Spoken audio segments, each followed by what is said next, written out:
How does Varys know so much? Who are his little birds? Are they still working for him? And what might that mean for Varys' fate in the story?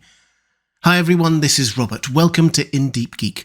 On this channel we cover A Song of Ice and Fire in depth, as well as The Lord of the Rings and The Witcher. Welcome. And this is another collaboration with the wonderful History of Westeros. Please do check out their excellent podcast and YouTube channel. There's a link in the description. We are introduced to Varys early in Book 1 and told straight away that he is a man who knows things he should not. It's Catelyn's 4th chapter, the one where she arrives at King's Landing, and she takes care to conceal herself, even bribing people, but fails spectacularly. She barely has time to get into an inn when Littlefinger finds her. How did he know? Varys told him, apparently. Lord Varys knows all, Peter said with a sly smile. He will be joining us shortly, but I wanted to see you alone first. It has been too long, Cat. How many years? Catelyn ignored his familiarity. There were more important questions. So, it was the King's spider who found me? Littlefinger winced. You don't want to call him that. He's very sensitive. Comes of being a eunuch, I imagine. Nothing happens in this city without Varys knowing. Ofttimes he knows about it before it happens. He has informants everywhere. His little birds, he calls them. One of his little birds heard about your visit. Thankfully, Varys came to me first. This is a big introduction. Varys knows all, we're told. Nothing happens in the city without him knowing. He has informants everywhere. His little birds, he calls them. Varys arrives soon after in the same chapter, and basically confirms all that. His little birds have furthermore told him about the Valyrian steel dagger she has, and its role in the attempt on Bran's life, the movements of Sir Roderick Castle since he'd been in the city, and what he'd talked about. It's an impressive flex from Varys. Though not seen, his little birds are introduced alongside him, which is fitting given how important they are to his success. But who are these little birds? Where did they come from? What role do they have in the story to come? Littlefinger gives us something of an answer when he tells Catelyn that Varys' little birds are a network of informers. Though we should be sceptical of anything Littlefinger says, he's absolutely truthful in this case. But this isn't saying much. Of course, Varys pays people in various places for valuable information and news and such. That much is plain. There have been many spymaster figures in A Song of Ice and Fire, master of whisperers or otherwise. A network of informers is something all of those characters have in common, and would likely hold true outside of A Song of Ice and Fire, even in the real world. No doubt Varys' network of people willing to sell him information is large, but Varys' ability to know everything that is going on in King's Landing goes far beyond that. It's easy to miss because it comes so early in the story, but it's notable that even Littlefinger is impressed by Varys' abilities. In other words, while all spymasters have information networks, Littlefinger himself included, Varys is exceptional. Within the confines of Westeros, we occasionally see someone with skills that go beyond the ubiquitous spy network, and often this is manifested via the supernatural. Bloodraven was a master of whisperers who could glean information by disguising himself with glamours and by listening through the ears of ravens, if not other animals. This idea is teased in A Game of Thrones too. Varys is a man whose level of knowledge borders on the supernatural. Characters like Catelyn and Ned wrestle with the idea that he is indeed using sorcery. Yet this is directly refuted by Varys himself when he tells Tyrion the story of his maiming. He claims he has hated magic and those who use it ever since the day he was cut. Of course, it's possible he's lying about that. We mustn't forget who we're dealing with. Nevertheless, the clues George R. R. Martin gives us regarding Varys' little birds contain very little to suggest the supernatural. Nor does much else about Varys suggest magic. There's no direct evidence and some counter-evidence. Instead, the clues take us somewhere every bit as dark and terrible as the mysterious voice that Varys heard from the blue flame, and every bit as brutal as the ritual that cut him to summon it. That nameless sorcerer didn't kill Varys, he simply dumped him on the street expecting him to die. Varys famously told Tyrion that to spite the man, he resolved to live. He rose through the criminal ranks from the lowest of the low to the highest of the high, from the gutters to the prince of thieves in Mere. That ended when a rival informed on him, and he had to flee for Pentos, where he met Illyrio, where he started playing politics, and where he first started using little birds. At first, they were called little mice. They stole valuables and brought them back to Varys, but eventually they started stealing secrets, the sort that could harm or destroy elite individuals, if not families. The change to stealing valuable secrets instead of valuable goods is likely the difference between birds and mice in this context. Birds can speak and sing. In this case, they can speak and sing secrets. Mice cannot. With access to the secrets of half the nobles in Pentos, Varys no longer had to worry about the authorities coming to kill him, exile him, or send him back into slavery. Most of them owed him favours or relied on him for information, which sounds very similar to how he operates in Westeros. Over time, Varys perfected and improved his techniques, and this is why he was hired by King Aerys. Fast forward to the pages of A Song of Ice and Fire, where Varys has spent decades in the game, all along doing to other children a version of what was done to him. Like him, his little birds are highly trained, they use disguise, and they are slaves who have been maimed. It's a dark inversion of Varys's little birds singing to him, aka repeating stolen information they were taught to memorize. This is a brutal irony. His little birds cannot sing, nor even whisper, because they have no tongues. Their language is a unique written cipher known only to Varys. They cannot communicate with anyone but him, and perhaps each other. To these little birds, to these children, Varys is the voice in the blue flames, calling, answering, demanding more. 50 more little birds, he says to Illyrio in Arya's hearing deep below the Red Keep.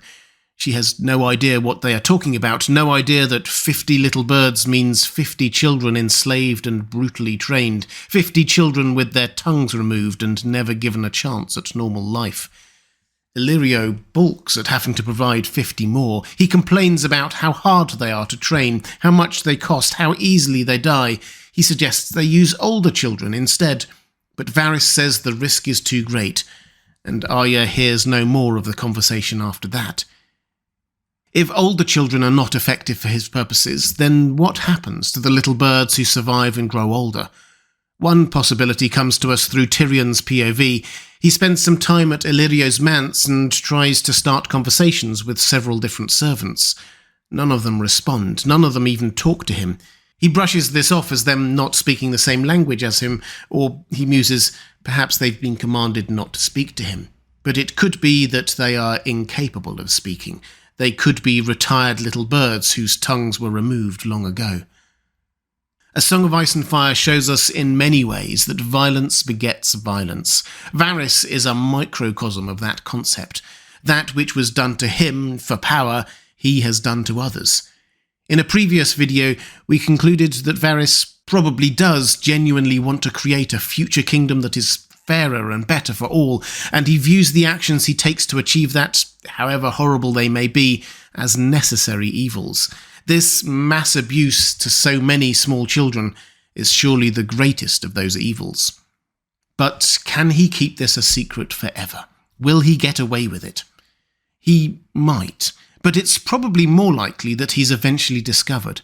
This isn't a one-off that he could sweep under the carpet. There are now hundreds, if not thousands, of victims, many of whom will presumably now have grown up, and many of whom might not be as loyal as Varys thinks. One of these children could be strong enough to break through the conditioning, or be caught by one of Varys's many enemies. Varys guards against this by ensuring his little birds can't speak or write, so even if they got caught, they could reveal nothing. But is that as strong a defence as he thinks? George R. R. Martin has already given us one example of a child who can't speak, but when caught gives up valuable information to his previous master's enemies. Wex, Theon's squire, who informs Lord Manderley and Robert Glover of the location of Rickon and Osha, despite being born dumb. As Robert Glover says, "Until he learns more letters, we will never know half the truth, but he came to us knowing yes and no, and those can go a long way once you find the right questions." And the more little birds there are, and the more overt their actions, the more likely discovery becomes. Previously, they seem to have been mostly just listening in on conversations and the like, but as Varys and Illyrio's long-term plan to place young Griff on the throne is coming to a head, he appears more willing to use his little birds aggressively. For example, the final chapter of A Dance with Dragons is Kevan's epilogue, a chilling scene where Varys shoots him with a crossbow before a group of little birds with daggers finishes him off. The way they are described is unsettling. We read that they were all around him, 6 of them, white-faced children with dark eyes, boys and girls together, and in their hands the daggers.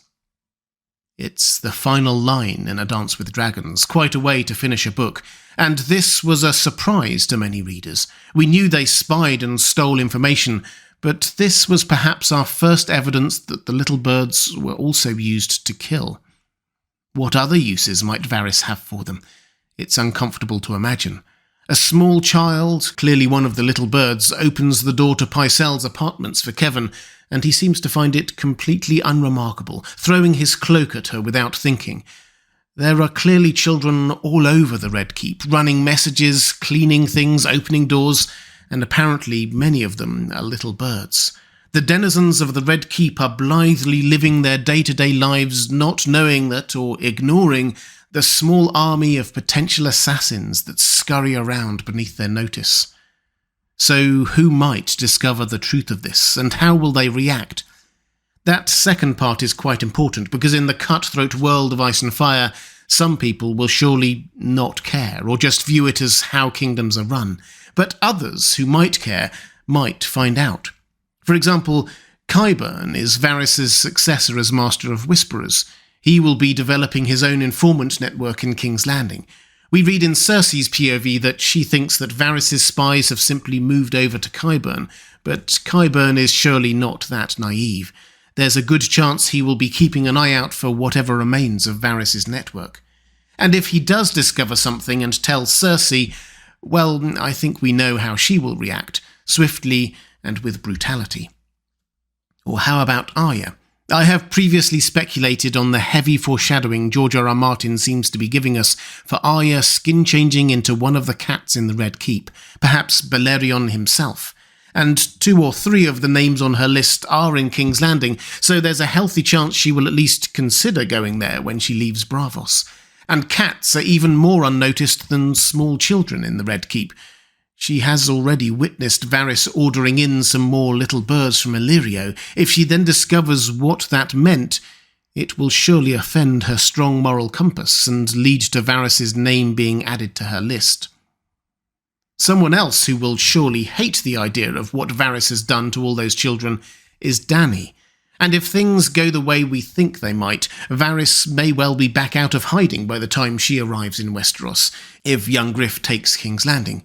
While she may not personally know immediately, if Tyrion is by her side, he's definitely the kind of person who can figure things out. He has first-hand experience of being Hand of the King with Varys as Master of Whisperers, and spent time at Illyrio's manse, where the servants are suspiciously mute, retired little birds, perhaps, and we know he suspects Illyrio to be a slaver, so it seems that there are several ways for this secret to come out, and surely a few others that you could think of. And who would save him? As he said himself a few times, he has no armies, no house, or even valiant brothers to defend him. He makes it sound so noble, almost brave, that he has so few advantages compared to the highborn of Westeros. Tyrion even feels bad for him. Varys claims he buys his life anew each day by providing information to those who could easily have him killed, information they view as too valuable to live without. But they don't know that that valuable information comes to them over the dead bodies of slave children. Varys was highly successful before his little birds, but they are what took him from an expert to one of the world's greatest in the Game of Thrones. They are both his greatest power and his greatest liability. If the secret of his little birds is exposed, it would likely be his end. He would no longer be able to buy his life anew. It would be too costly. It would mean, ultimately, that which has given Varys his greatest advantage throughout his career may also earn him his downfall. If this dark secret is discovered, it's likely something that even the silver-tongued Varys wouldn't be able to talk his way out of. And perhaps that is right, even from his own perspective. If he truly is trying to build a better, fairer Westeros, then there surely wouldn't be a place in it for someone who does the dark things that he has done. If you'd like to see more videos like this, diving deep into the world of Ice and Fire, there's a link to my playlist on the left of your screen. Or to support this channel, thank you, there's a link to my Patreon on the right of your screen. That's all for this time. Thanks for watching. I'll see you again soon.